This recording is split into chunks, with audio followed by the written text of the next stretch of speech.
Welcome नाजरीन, programme DNA के साथ हाजिर हैं। मैं हूं अंजुम रशीद और मेरे साथ हैं खुशरूद अली खान। नाजरीन, आज भी पूरे मुल्क पर सानिया साहिवाल का जो अफसोस है और जो उसकी तकलीफ़ है, उसने पूरे अवाम को अपनी ग्रिप में लिया हुआ है और लोग सोगवार हैं। और इसके अलावा और भी बहुत से इश्यूज़ हैं, लेकिन ये इशू आज इतना डोमिनेट कर रहा है कि बाकी इश्यूज़ पर भी हम बात करेंगे। लेकिन सबसे पहले हम बात करते हैं कि सानिया में 4 अफराद नहीं मरे, ये पूरा पाकिस्तान हलाक हुआ है। पुलिस मुसलसल ये गुंडागर्दी और ये दहशतगर्दी और ये मजालिम इस मुल्क के अवाम पर कर रही है, जो जबकि उसकी जिम्मेदारी है कि उस मुल्क के अवाम को अमन दे, इत्मीनान दे और इनका तहफ़्फ़ुज़ करे। लेकिन पुलिस इस मुल्क के से करप्शन करती है, उनके साथ ज्यादती करती है, उनके साथ बदतमीजी करती है, उनको कत्ल करती है और उनके साथ ज्यादती करती है और उनका कोई पूछने वाला नहीं।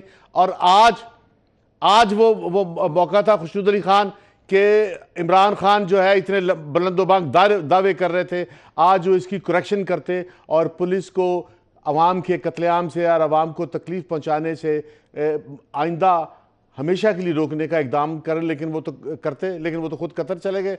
और जो यहाँ जो बचे हैं उनकी बात ही समझ में नहीं आ रही, उनका वो कैलिबर ही नहीं है कि वो पुलिस को रोक सके। खुशरूद अली खान। बिस्मिल्लाहिर्रहमानिर्रहीम। अनगिनत दरूद व सलाम जनाब मोहम्मद रसूलुल्लाह सल्लल्लाहु अलैहि वसल्लम की ज़ात पर, उनकी आल पर और उनकी औलाद पर। अंजुम रशीद, मैं आज जनाबे राजा बशारत ने जो प्रेस कॉन्फ्रेंस की है और जो बातें बयान की हैं, वो सुन लें, आप भी सुनना चाहते, आवाम भी जी सुनाएं। इब्तदाई रिपोर्ट के मुताबिक खलील के ख़ानदान के कत्ल का जिम्मेदार CTD के अफसरान को ठहराया गया है, ज़ीशान जावेद है। उसके मुतल्लिक मज़ीद हक़ाइक़ को सामने लाने के लिए, मज़ीद तफ्तीश के लिए JIT के सरबराह ने कुछ मोहलत मांगी है कि आप सारे लोग, आपको बहुत दस्तरस हासिल है इंफॉर्मेशन तक, आप सिर्फ एक ही बात उस पर थोड़ी सी इंफॉर्मेशन इकट्ठी कर लें कि जो गाड़ी जिसका इनकाउंटर हुआ वो गाड़ी किसकी मिल्कियत थी, वो किसके नाम पर है। अगर आप ये कहेंगे कि ऑपरेशन इंटेलिजेंस बेस नहीं था, गलत था, तो हम ऑपरेशन 100% सही था। आपके बकौल मेरे भाई जो बेगुनाह मारे गए हैं, हम उनकी एक फैमिली की बात कर रहे हैं। गुनाहगार बीच में कौन मारा गया? ज़ीशान। वो गुनाहगार जी। और क्या मैं अर्ज कर रहा हूँ जी खुशरूद। देखिए, आपने और कोई सलाट चलाना है तो चला दें, मुझे आप सारी बातों से रोक देते हैं जब मैं कोई बात करने वाला होता हूं। देखें, मेरा उनसे सवाल है राजा साहब से कि राजा साहब, अगर यह ऑपरेशन दुरुस्त था तो आपने इतने अफसरों का तबादला क्यों कर दिया? आपने इतने अफसरों को हटा क्यों दिया और कुछ लोगों के खिलाफ 302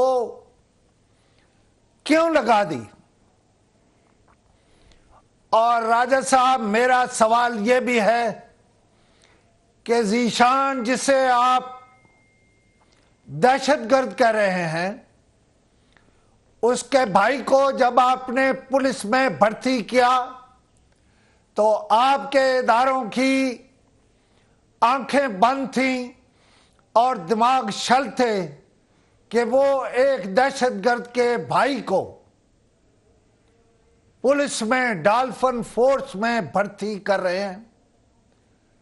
और फिर आपका निज़ाम कितना फजूल और बेकार है कि आप अपने डॉल्फिन फोर्स के जिम्मेदार एक आदमी को, जो एक दहशतगर्द का आपके बकौल भाई है, उसका पीछा नहीं करते, उसका फॉलो अप नहीं करते और फिर उसको दहशतगर्द करार देके उसके घर से और उसके खानदान से आप राब्ता भी नहीं करते। मेरा आपसे एक सवाल और भी है। राजा साहब, कल की कैमरा ब्रीफिंग की तैयारी के लिए आपने वक्त मांगा है। उस वक्त तक क्या आप बहुत से मलबे या बहुत सा मलबा डाल लेना चाहते हैं? फिर राजा साहब, आप शायद कौमी असम्बली का इजलास भूल गए हैं जहां शीरी मजारी कहती है कि 16 अफराद के खिलाफ मुकदमा दर्ज हुआ। आप कहते हैं 302 5 एहलकारों के खिलाफ लगी है। गोलियां तो 6 ने चलाई थी। ये एक कौन है जिसको आपने माइनस किया है? फिर ये 16 में से सिर्फ 5 क्यों रह गए हैं? वो जो बगैर वर्दी वाले थे वो कौन है, किधर हैं? आप कह रहे हैं इनको ही गिरफ्तार किया 5-6 को, बाकी किधर भेज दिया है? फिर राजा साहब, मेरा तो आपसे सवाल ये भी होगा कि ये जो पंजाब के आईजी हैं, क्या सिर्फ सीटीडी का सरबराह ही उस फोर्स का इंचार्ज था? क्या इन्हें असूली तौर पर फौरन ही स्टेप डाउन नहीं कर जाना चाहिए था? और फिर आज आपके वो बहुत सारे लोग जिनके कल हमने इस्तीफे का मुतालबा किया था, मसलन होम सेक्रेटरी बराह रास्त इसका जिम्मेदार है, वो तो इजलास में सजा देने वालों में बैठे हुए थे। उनके लिए तो खुद सजा वाजिब है, उनके खिलाफ तो खुद तहकीकात होनी चाहिए, उनको तो खुद सैक किए जाना चाहिए, और कई भी बैठे थे। राजा साहब, आज मैंने जीशान की बीवी, उसके बच्चे और भाई को देखा है। राजा साहब, आपने भी देखा होगा। कौन सी बात है जिससे ये बात झलक रही थी कि वो बहुत पैसे वाला है या उसे बहुत पैसे आ गए हैं दहशतगर्दी के लिए? आपको उसकी बच्ची तो दहशतगर्द नहीं है जो सहम गई है। आप क्या कहानी बयान कर रहे हैं? और राजा साहब, ये जो कुर्बानी आप दे रहे हैं, आप समझते हैं मैं क्या पूछ रहा हूं? ये कुर्बानी किसके लिए दे रहे हैं आप? और राजा साहब, मेरी इस बात का जवाब भी दे दें कि आपने जिन अफसरों की खिदमत विफाक के सुपुर्द की हैं, यह सजा है या आपने मट्टी डाल दी है?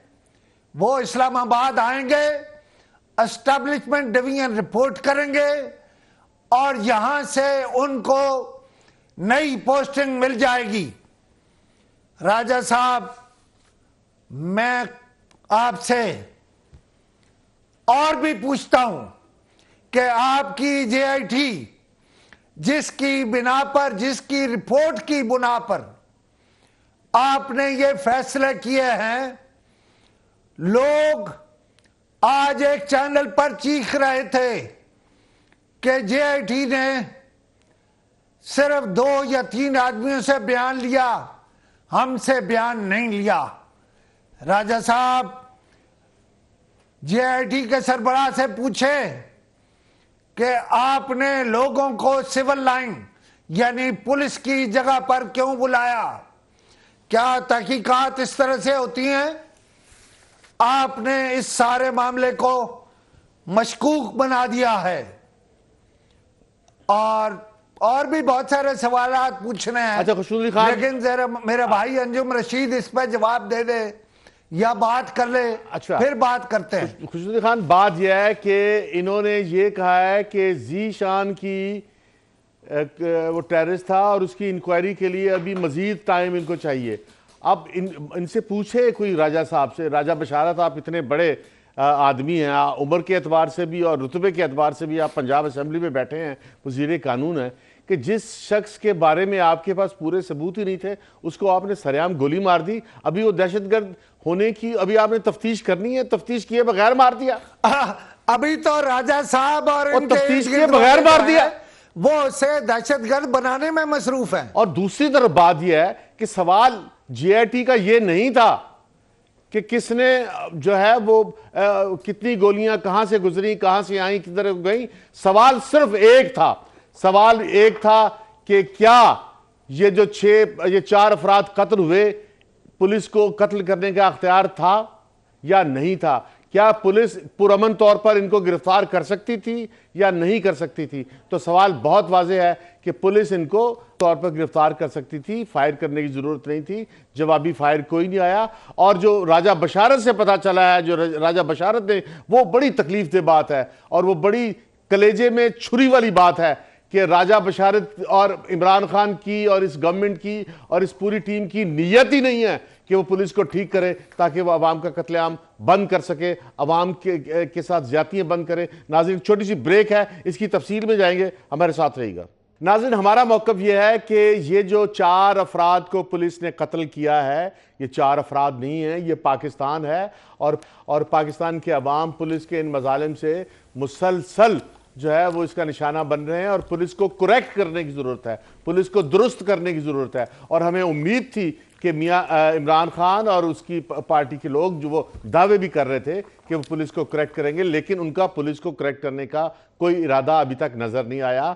और सूरत हाल ये है कि हमने ये भी कहा था कि JIT में पुलिस के ऑफिसर नहीं होने चाहिए। उसकी वजह यह है कि पुलिस मुकाबले जो हैं वो बेतहाशा पूरे पाकिस्तान में मुसलसल हो रहे हैं। लाखों लोग इन्होंने कत्ल कर दिए, लेकिन कभी किसी पुलिस वाले को सज़ा नहीं हुई, क्योंकि पुलिस मुकाबले की और पुलिस के कत्ल की अगर इंक्वायरी खुद पुलिस वाला करेगा तो वो उसको सज़ा नहीं होने देगा। और आज आप JIT ने जो इकदाम किए हैं इन 4 अफराद के हौलनाक कत्ल पे, जिसके पूरा पाकिस्तान लरज़ रहा है अभी तक जो है वो चीख रहा है, पूरा पाकिस्तान रो रहा है, पूरा पाकिस्तान मातम कर रहा है, पूरा पाकिस्तान, और इनके कान पे जूं नहीं रही। और JIT के जो सरबराह है उसकी बात सुने, उसकी नीयत ही नहीं है कि इस जुल्म जालिम को सजा देने की। जरा सुने आप क्या कह रहे हैं।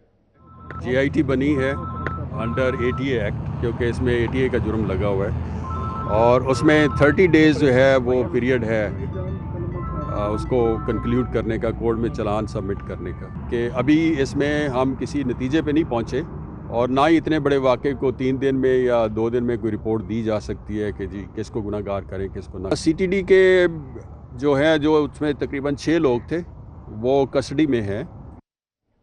हाँ, खुशनुदी खान, आपने सुना कि वो ये कह रहे हैं कि ये तो एक महीने से पहले इसकी इंक्वायरी ही मुमकिन नहीं। और मैं आपको अभी हैरत अंगेज जो बात इनकी बदनीयती की JIT की बताऊं आपको कि इन्होंने जो फोरेंसिक लैब को जो मटेरियल भेजना था जिसे पता चले कि कातिलों ने कत्ल किया है और किस कातिल ने किस मजलूम को कत्ल किया है, इन्होंने खाली खौल भेजे हैं। और जो गोलियां मजलूमों के जिस्मों से निकली हैं, मकतूलों के जिस्मों से निकली हैं, वो गोलियां नहीं भेजी और ना वो असला भेजा है जिससे उस गोली को चलाया गया है। इसका मतलब यह है कि इन्होंने मुद्दा यहीं ख़त्म कर दिया, अब उसकी बुनियाद पे सज़ा नहीं दी जा सकती, खौलों की बुनियाद पे। लेकिन खुशनुदी खान, आपने इनकी बात सुनी है, ज़रा इसकी तफसील में जाएं आप।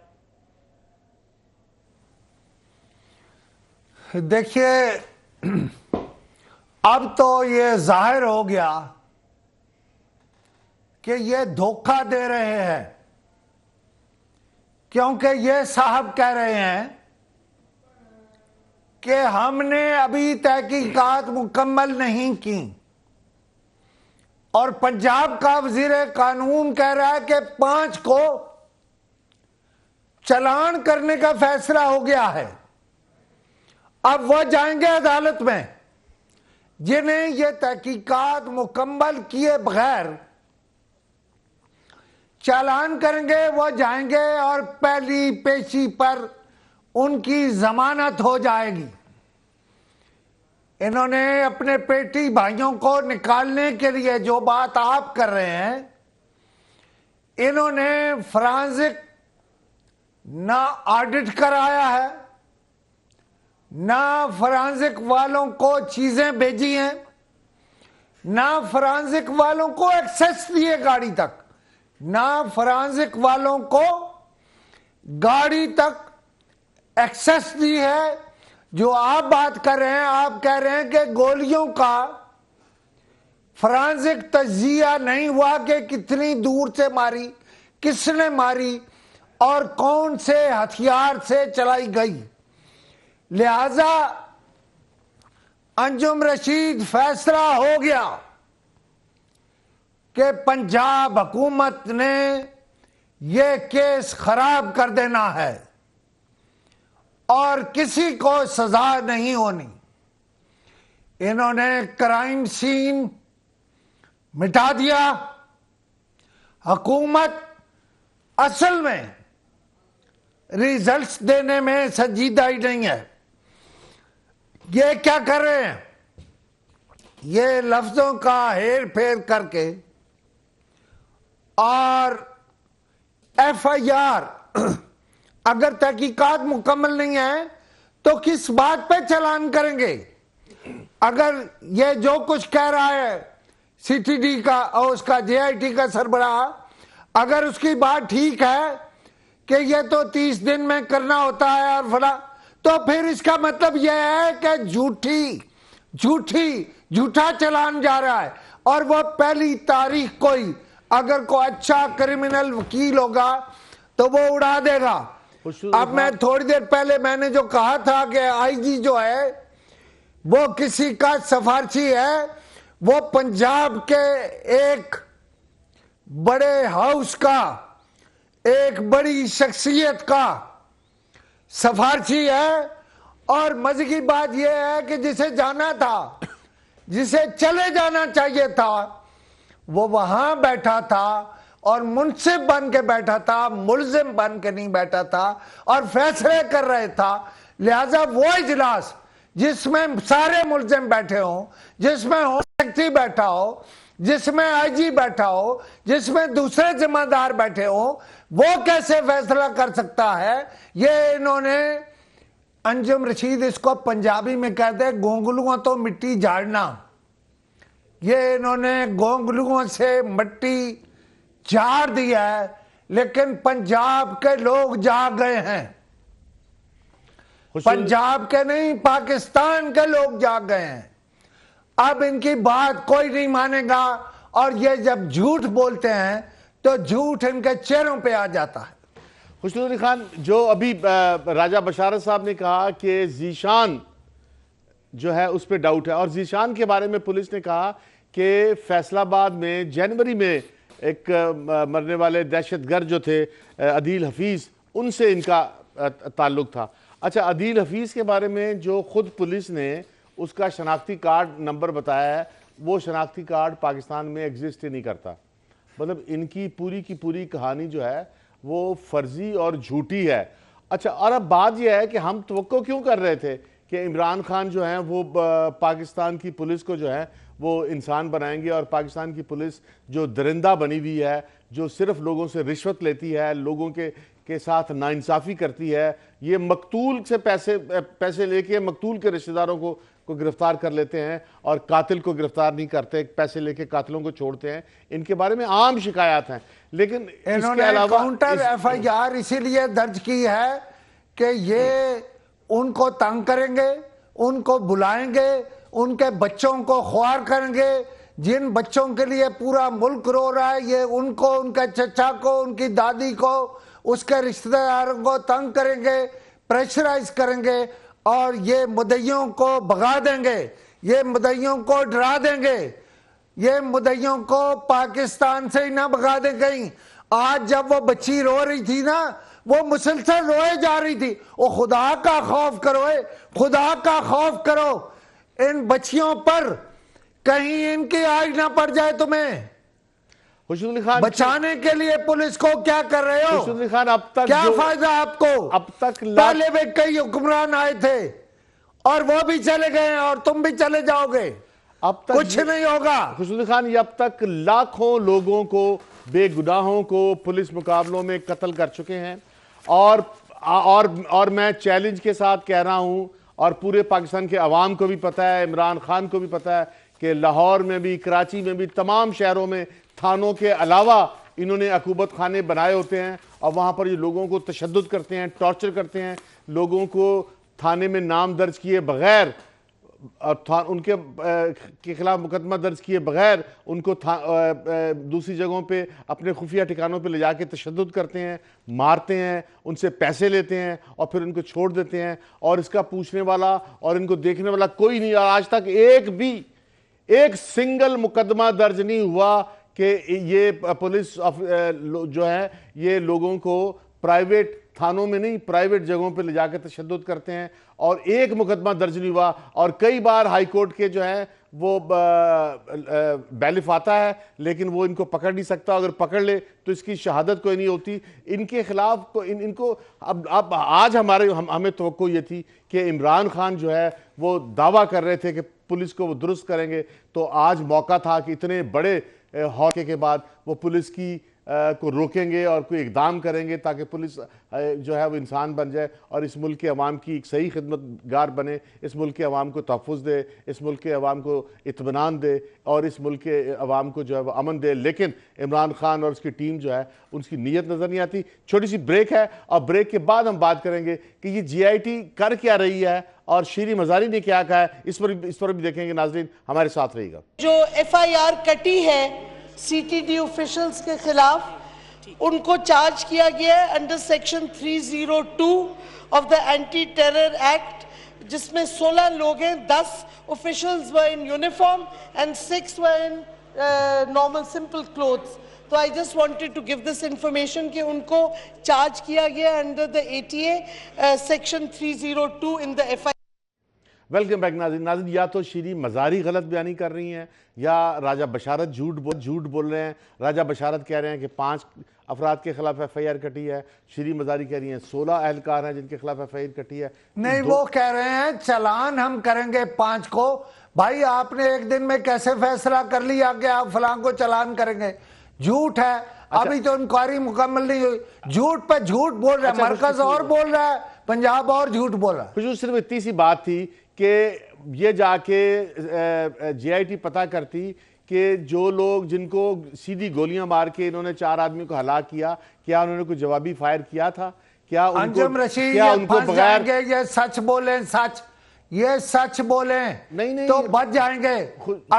अगर झूठ बोलते रहे तो फंसते जाएंगे, धंसते जाएंगे। खुशनूद इनको चाहिए था कि ये वहां जाके जो दर्जनों ऐनी शाहिद हैं उनसे पूछते। दर्जनों ऐनी शाहिद कह रहे हैं कि गाड़ी से किसी ने फायर नहीं किया। गाड़ी में कोई लाल फुल लै जाते जिहदे प्यो नूं मारिया, जिहदी मां नूं मारिया, जिहदी बहन नूं मारिया, उन्होंने लाल फुल जाके देंदे ने। लाल फुल ओदे उत्ते रख देंदे ने। हाँ, बदतहजीब लोग हैं, बद दिमाग लोग हैं। इसे छोड़ो। अच्छा, ये बात जब तक करते रहेंगे कोई इनकी सीधी बात तो है नहीं। अच्छा, जरा बात करो वजीर आला सिंध पे। वजीर आला सिंध जो है उन्होंने जो कहा है पहले वो सुन लें, फिर उसमें बहस करते हैं। हाँ, मुराद अली शाह साहब ने आज जो है वो बड़े जलाल में सिंध असेंबली में तकरीर किया और विफाक के खिलाफ एक पोजीशन लिया है। इस पर ये जरा आप सुन लें ताकि हम इस पर बात कर सकें। चढ़ाओ जितने सूली पे चढ़ाने हैं तुम्हें। मैं इस मुल्क को डूबते हुए देख रहा हूं तुम्हारी प्राइम मिनिस्टरशिप में और तुम्हारी हुकूमत में। अब ये इस मुल्क का ख्याल करो।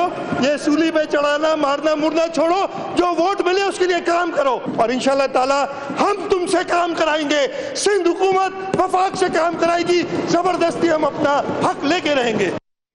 खुशनूद अली खान वजीर आला सिंध गुस्से में हैं। वो कह रहे हैं मुल्क को डूबता देख रहे हैं, लेकिन साथ में वो ये कह रहे हैं कि सर्कुलर रेलवे पे चाइना ने सिंध को कर्जा देने का फैसला कर लिया है। कह रहे हैं कि तुमने एक को पहले यानी जुल्फकार अली भुट्टो को सूली चढ़ाया था, वो तुम पर हुक्मरानी कर रहा है और वो बहुत खौफनाक बात कर रहे हैं कि जनाब इमरान खान, मैं आपकी वजारत उज़्मा में पाकिस्तान को टूटता डूबता देख रहा हूं और साथ वो हाथ जोड़ रहे हैं और हाथ जोड़ के कह रहे हैं कि खुदा का वास्ता है अपना अपना काम करो। ये इसमें वो चीन की कहानी बयान कर रहे हैं कि हमने मंजूर करा। वो कहते हैं हम चाहते हैं ये काम हो, इसके लिए हम अपना हिस्सा भी देंगे, खाए हमें उधार देना पड़े। लेकिन आप काम करो और हम सिंध हुकूमत जो है वो तुमसे काम करा लेंगे। मैं आपको सिर्फ एक फिक्रे में एक बात कह रहा हूं, इनके पास यानी मरकज वालों के पास कोई चांस नहीं है, कोई चांस।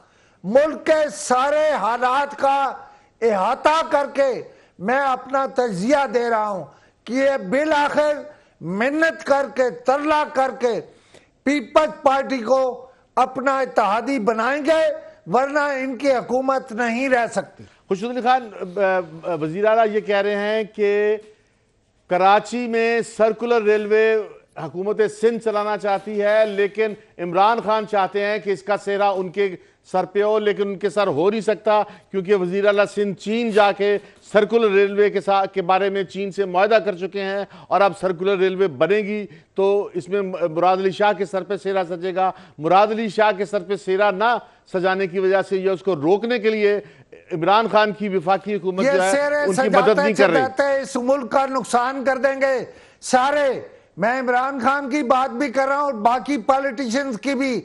ये मुल्क का नुकसान कर देंगे। इन्हें बैठना चाहिए, इस मुल्क का सोचना चाहिए जो ये कर रहे हैं। अब छोड़ो इसको। अच्छा, ये जो आज सुप्रीम कोर्ट ने फैसला किया है कि 40 साल पहले वाला कराची, अंजुम रशीद, ये मुमकिन है? खुर्शीद अली खान, ये 40 साल वाला जो है ना कराची का मतलब जो है वो बहुत ज्यादती है। सुप्रीम कोर्ट क्योंकि पॉलिटिशियन नहीं है, सुप्रीम कोर्ट गलियों में नहीं फिरता, सुप्रीम कोर्ट वहाँ जाता नहीं है, इसलिए। लेकिन ये आपकी जिम्मेदारी है, ये मेरी जिम्मेदारी है कि वहाँ पर जो बने हुए जो अगर शॉपिंग मॉल हैं और जो शादी हाल हैं, अगर ये गिरा दिए गए तो लोग शादियां कहाँ करेंगे? लोग सड़कों पे कब्जे करके शादियां किया करेंगे। और ये पाकिस्तान, ये जो कराची के जो मास्टर प्लान था उनकी गलती है, उनकी गफलत है, उनका जुर्म है, उनका क्राइम है कि उन्होंने शहर को बनाते वक्त जो है शहर की मनसूबाबंदी नहीं की, वहाँ स्कूलों की जगह नहीं रखी, वहाँ शादी हॉलों को। कराची वालों के पास, कराची जो आपको पैसा देता है, कराची जो आपका कमाने वाला शहर है, कराची जो आपके बजट का बड़ा हिस्सा देता है, आप वहां पीने का पानी तो दे नहीं सकते हैं। आप उनके घर गिरा रहे हैं, आप उनकी इमारतें गिरा रहे हैं, आप पता नहीं और क्या कर रहे हैं। खुर्शीद अली खान, मैं आपको एक बात बताऊं, ये इस्लामाबाद शहर जो है इसका एक मास्टर प्लान था और सीडीए हर चौथे दिन उस मास्टर प्लान को तब्दील करती है और इस मुल्क के हर हुक्मरान की काबीना उस जुर्म में साथ देती है और मास्टर प्लान तब्दील करती है। ये जो हयात रीजेंसी है ये इलीगल है।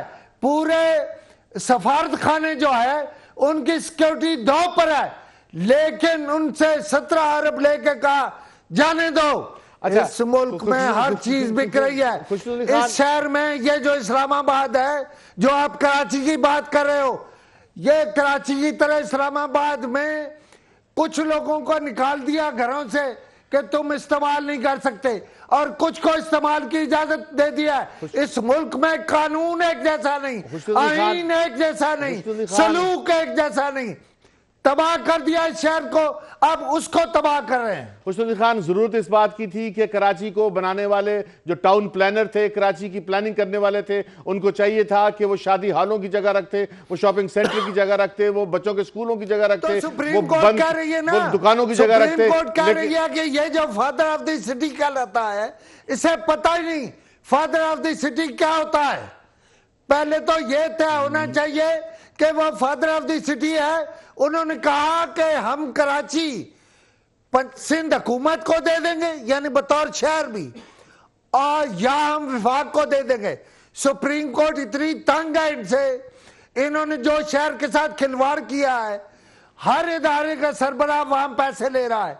एक बिल्डिंग बनती है 34 जगह रिश्वत देनी पड़ती है। यार उस शहर पर रहम करो, वो हमें पालता है, हमें पैसे देता है, हम उसके मशकूर हैं। एग्जैक्टली। कराची हमारा मौसम, कराची में तोड़फोड़ करने से पहले मेरा ख्याल यह है कि कराची के मेयर को चाहिए और कराची और वजीर आला सिंध को चाहिए कि वो कराची के आर्किटेक्ट्स का, कराची के प्लानरों का, कराची के बड़े लोगों का, कराची के दानिश्वरों का एक इजलास बुलाएं और कराची के बारे में फैसला करें, कराची को तोड़ फोड़ और तबाही से बचाएं और कराची के अवाम की बिजनेस को बचाएं। वरना लोग जो हैं, अगर शादियाँ ख़त्म हो गई तो लोग शादियाँ जो हैं वो सड़कों पे करेंगे, शॉपिंग नहीं होगी और लोगों का नुकसान हो जाएगा, बेरोज़गारी आएगी, तबाही आएगी। तबाही को रोकने के लिए जो है वो एक इजलास बुलाया जाए कराची के दानिश्वरों का। नाज़रीन, एक छोटी सी ब्रेक है और ब्रेक के बाद हम बात करेंगे कि ये ब्लैक लिस्ट जो आती है ये बगैर कानून के कैसे आ जाती है, और वहां के बिल्डर्स, वहां के आर्किटेक्ट, वहां के लोग, वहां के शहरियों को नुमाइंदे, उनको ये हक दे कि वो कराची की प्लानिंग करें और फैसला करें कौन सी इमारत गिरनी है, कौन सी इमारत नहीं गिरनी है, इससे कितने लोग अफेक्ट होंगे, किधर जाएंगे, किस जगह जाएंगे, शादियां कहाँ करेंगे। ये सुप्रीम कोर्ट ऑफ पाकिस्तान हुक्म दे दे इस हवाले से कोई। ठीक है, एक छोटी सी ब्रेक है, ब्रेक के बाद हाजिर हो रहे हैं और बात करेंगे कि पाकिस्तान में ब्लैक लिस्ट में कौन आता है और क्या कानून है या अंधाधुंधी हुआ जा रहा है, ज्यादती हो रही है। आज सेनेट को बताया गया है कि पाकिस्तान के अंदर एक नहीं कई रियासतें हैं। सेनेट को बताया गया है कि कोई कानून नहीं है, लेकिन जो पासपोर्ट के FIA के इंचार्ज हैं वो बता रहे हैं कि उन्होंने एक ब्लैक लिस्ट बनाई हुई है जिसमें 15,000 अफराद को ब्लैक लिस्ट किया गया है। लेकिन ब्लैक लिस्ट क्यों किया जाता है इसका कोई कानून नहीं, कैसे किया जाता है इसका कोई कानून नहीं, इसको ये लिस्ट कहाँ दिखाई जाती है इसका कोई कानून नहीं। यानी पाकिस्तान में कई हुकूमतें एक साथ चल रही हैं। खुशनूर अली खान, देखिए, बेसिक बात यह है कि जो हुकूमत होती है ना उसमें तो यकसुई होती है, और जब ऊपर कोई कमजोरी हो या नंबर 1 जो है वो कोई कमजोरी दिखा रहा हो तो फिर कई हुकूमतें होती हैं। मसलन ये अच्छे खासे चल रहे होते हैं और कोई इनका वजीर एक ऐसा बयान दाग देता है कि इनके लिए मुसीबत पड़ जाती है। मसलन आज इंसाफ की कमेटी को इन्होंने बताया कि ACL तो इलावा है, 15,000 नाम है ब्लैक लिस्ट में। ये ब्लैक लिस्ट कैसे बनती है, कौन बनाता है, कौन इसका क्राइटेरिया मुकर्रर करता है, ये किसी को कुछ पता नहीं है। और ये लिस्ट गैर कानूनी है जिसकी बुनियाद पे इन्होंने हमजा शहबाज शरीफ को रोक लिया था जहाज पर चढ़ने में। ये मैं अब क्या कहूं, मैं कुछ और कहने लगा था कि ये उनकी हुकूमत है। अब कहा है कमेटी ने कि वजीर ममलकत बराए दाखिला शहरयार अफरीदी और DG FIA जब तक नहीं आएंगे ये मामला यहां ज़ेरे बहस कैसे आ सकता है। फिर एक सेनेटर है आयशा फारूक, उन्होंने पासपोर्ट के मैनुअल जो है 1957 का उस हवाला दिया है कि वो उस पर दर्ज है और उसमें ये नहीं है। और फिर DG पासपोर्ट कहता है कि हम तो नाम नहीं डालते, हम तो उन लोगों का डालते हैं जिन्होंने बाहर कुछ किया है या गैर कानूनी तरीके से बाहर गए। लेकिन सेनेटर रजा रब्बानी ने बहुत सारे सवालात खड़े कर दिए हैं। उन्होंने कहा वज़ीर दाखिला आएगा, उन्होंने कहा है DG FIA आएंगे, वरना उन्होंने कहा है कि हम सेक्रेटरी दाखिला के खिलाफ तहरीक लाएंगे। और फिर ये आप जो है उन्होंने एक अजीब बात कही है कि जिस पर आर्टिकल 6 लगा हुआ खत्म हो चुका है। मुझे सिर्फ नाज़िर खान ने कहा है वो आपके सामने है कि पाकिस्तान में बगैर किसी कानून के, बगैर किसी ज़ाब्ते के कुछ लोग बैठे हुए हैं, वो जिसका चाहते हैं नाम ब्लैक लिस्ट डाल देते हैं, वो पाकिस्तान से बाहर जा सकता है, पाकिस्तान के अंदर नहीं आ सकता। अब इजाज़त दीजिए अंजुम रशीद को, खुशनूर अली खान को और DNA की पूरी टीम को।